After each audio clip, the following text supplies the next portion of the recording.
going to make some steaks, because who likes steaks? I like steaks. So today we're gonna make some steaks along with a chimichurri sauce, which is a spicy cilantro-based sauce that's really good with steaks. It adds a much needed herbal flavor to the steaks and really brings out the quality of flavor. So the first thing we're gonna do is we're actually gonna prep our steaks to sous vide, which my sous vide machine is over here.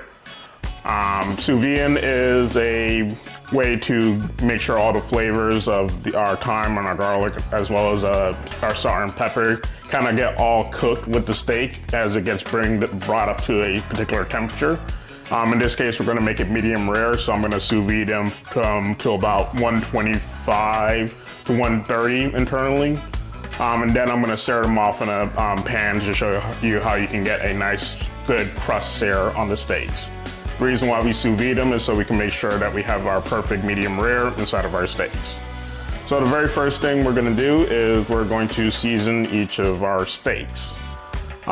So what I like to do with my steaks is I just like to keep things simple with just some salt, pepper, and garlic powder. So we're gonna start with some salt.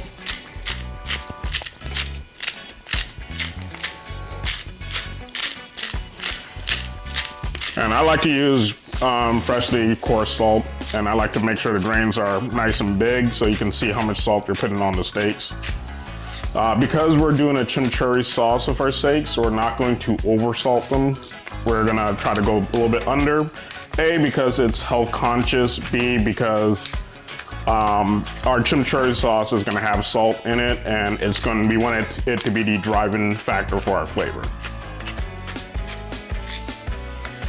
And like I said, I like to just keep things salt, pepper, and a little bit of garlic powder.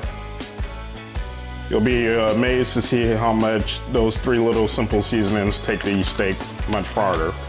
Other people you'll see will add different seasonings to their steaks, which if you prefer different seasonings, go ahead. I just found over my own life of seasoning steaks, the simpler you keep it, the better it comes out. Because when you start adding all these different ingredients, it starts getting different profiles on a steak. And trust me, when you make a chimichurri sauce for your steaks, you'll only want to do that instead of doing other stuff like teriyaki or things like that. But if y'all want to see different types of videos and different recipes using steaks, like a teriyaki steak, make sure you hit that like button, subscribe, hit the notification bell, leave me a comment. I do read my comments, so just leave suggestions and tips if you want to. So once you season all your steaks, you're gonna make sure you pat down those seasonings so they stay to the steak a little bit better. And what you're gonna do is you're gonna get a Ziploc bag or a vacuum seal bag. I don't have a vacuum seal machine right now because it's being used for a different project. But you can do the same thing with just a regular Ziploc bag. And all we're doing is going to put our steaks in each Ziploc bag on their own. So just like that.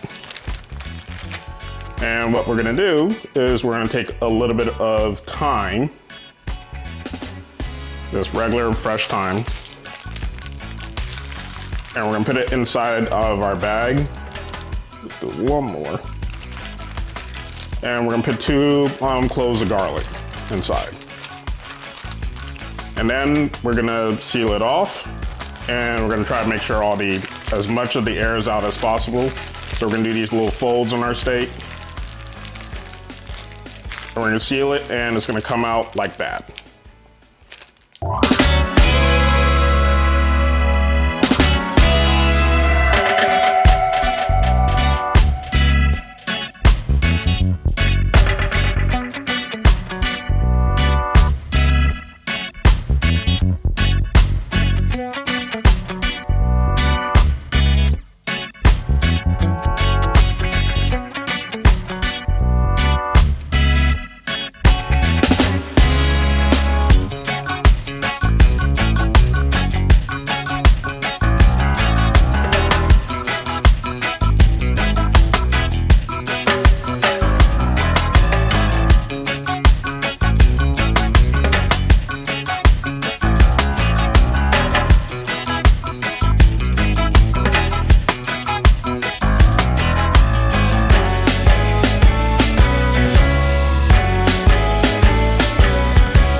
right, now that we have our steaks put in bags, as you can see, we're gonna add them to our sous vide machine. Every sous vide machine is different, so you just gotta follow your own instructions, but I'm gonna show y'all how it goes inside. So I'm gonna take each of my steaks and we're just gonna place it inside of our sous vide machine.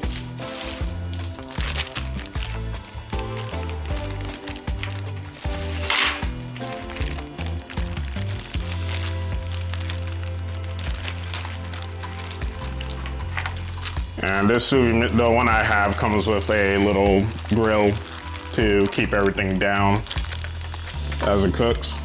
And make sure the steaks are fully submerged. And then we are going to seal it and let it sous vide for about an hour.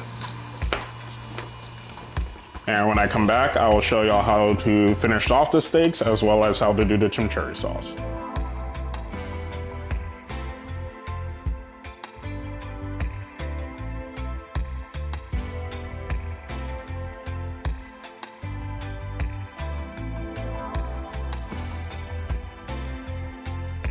Now that the steaks are sous vide, now is the perfect time for us to make our chimichurri sauce. So I'm gonna show y'all how to make that real quick. The first thing we're gonna do is we're gonna chop up some cilantro. If you've never seen how cilantro looks, this is how it looks. The most important thing is we don't want too much of the stems because the stems are a little bit bitter, and we don't want that. So we're actually just gonna peel a couple of the leaves out. And you're gonna want about a cup of cilantro.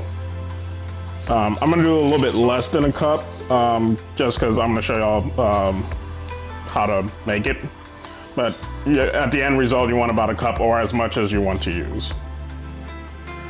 One of the easiest ways to get the leaves off is to actually go in the reverse direction that they're going. So for example, if you notice how this looks right here, if I go down like that, the leaves come right off. And so after we get all of our cilantro, the very first thing we're gonna do is wear our protection. So we're gonna put on our cut glove, and as well as our chainmail glove. And this glove has a nice, strong, nice tight grip on it, and like I said, it's gonna protect my hand while cutting. So give it a little bit of a rough chop. Like about that's good. And then what we're gonna do is we're gonna add our cilantro to our pesto. Now, if you don't like the flavor of cilantro, I will still urge you to try the chimichurri, because when we mix it with all our other ingredients and stuff, it's not gonna taste like regular cilantro. And like I said, adding it to a steak does bring out a lot of the flavor profile of the steak. And so all we're gonna do is use our pestle to ground the cilantro a bit. The most important thing we're doing is we're actually breaking down the leaves, so it releases more of that essential flavor and oil from the cilantro itself, which will go well with our sauce. And as you can see, all that chopping we did, we still got about a little bit less than a cup. Like I said, that's about how much I wanted. The next thing we're gonna do is we're gonna add some garlic. About half a bulb this works, but there's how much garlic you wanna add. So, because we're gonna use some garlic powder. And just like with the cilantro, we are going to rough chop the garlic. And like I said, whenever you're cutting anything, you want to be careful, use the proper stuff, like a cutting board always works so you don't end up messing up your counter or your knife. And like I said, especially with really sharp knives, I use protection. You may see people online who can cut without protection and stuff. That's on them. If you feel safe enough to cut without using a glove, then by all means, you do you. I like to use protection, because I do not want to cut myself. And so like I said, we're just going to roughly chop, semi-fine dice the garlic, and we're going to add it to our pesto.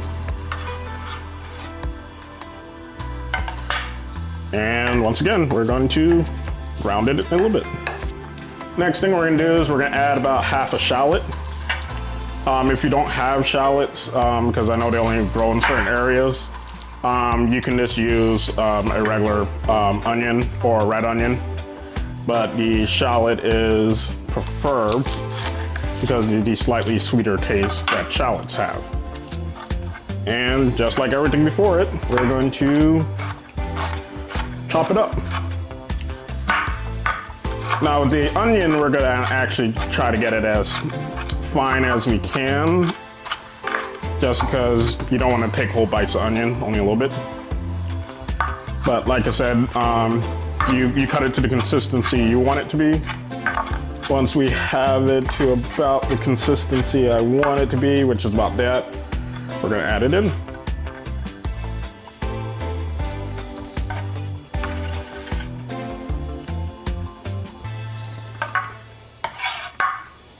And once again, we're gonna make sure we mix it up a bit, just so all those flavors can get to know each other.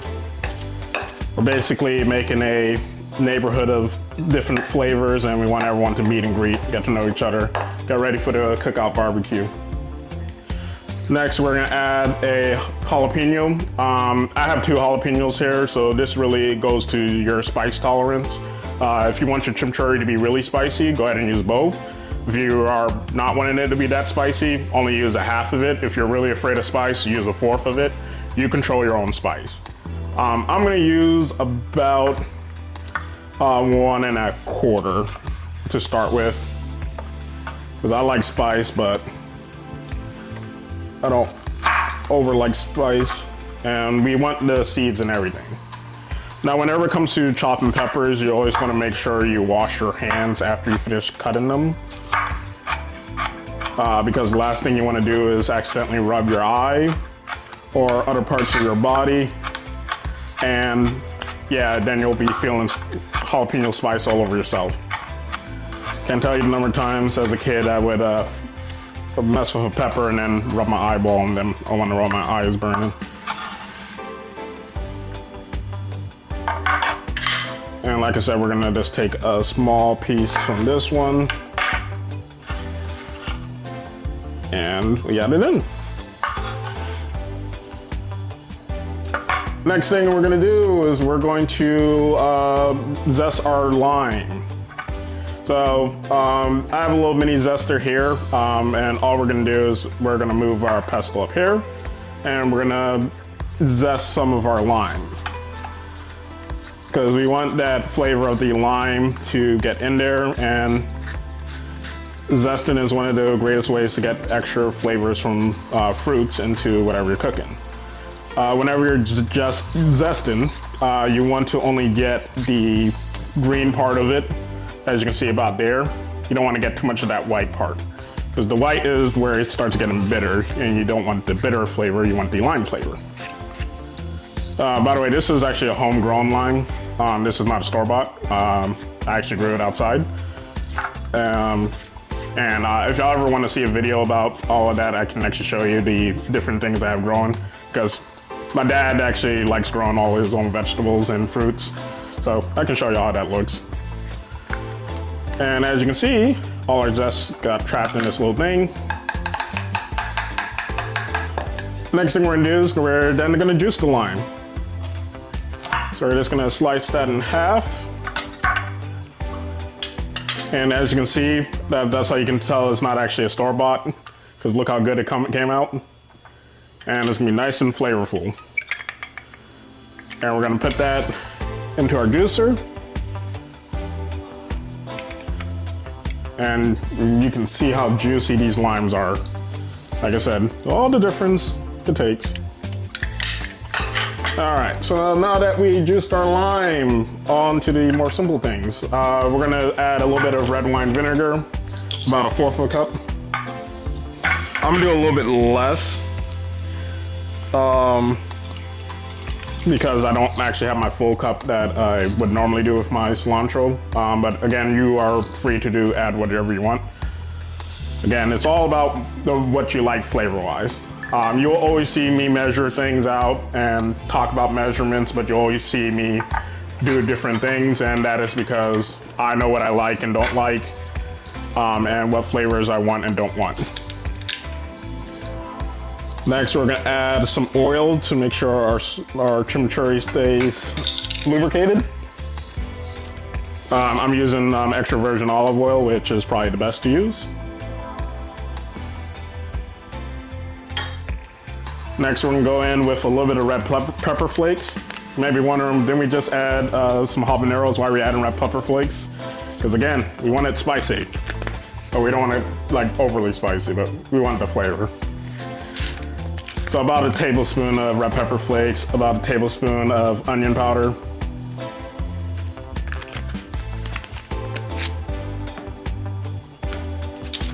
About a tablespoon of garlic powder.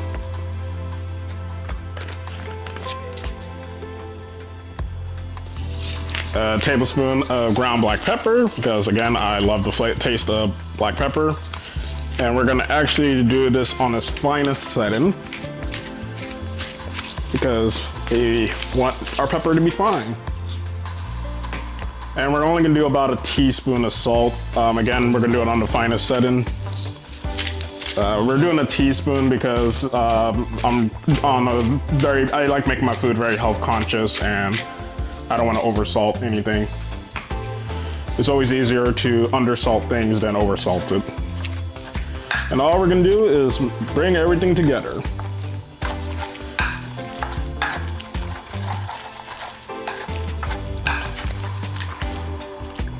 And there you go. That's our take on chimichurri sauce. And like I said, when we return, I'm gonna show y'all how to plate everything, how to stir off the steak, and how to eat it. Well, I'm gonna eat it. Y'all not gonna eat it, but how I'm gonna eat it. And hopefully you make this at home so you can eat it. All right.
So all right, so we have our steak with the chimichurri sauce.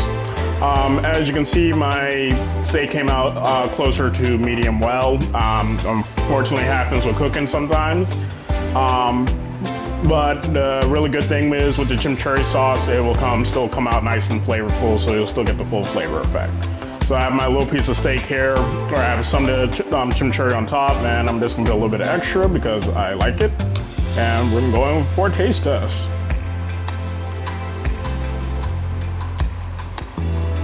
And just like that, it's good, delicious. And spicy. Ooh. That's why I like it.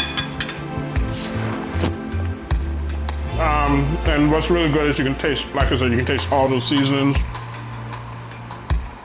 You can taste the nice limes that I grew. You can taste all that flavor. You can taste the lime, you can taste the cilantro. You can taste the habanero, you can taste the onion. And that's why I like chimichurri sauce with steak. So, with that said, please remember to like, subscribe, and hit that notification bell. If you have any questions, please leave a comment or email me. I do read the comments and emails, and I'm looking forward to hearing your suggestions as well as your critiques. I'm gonna eat the rest of the steak. I hope you all have a good afternoon.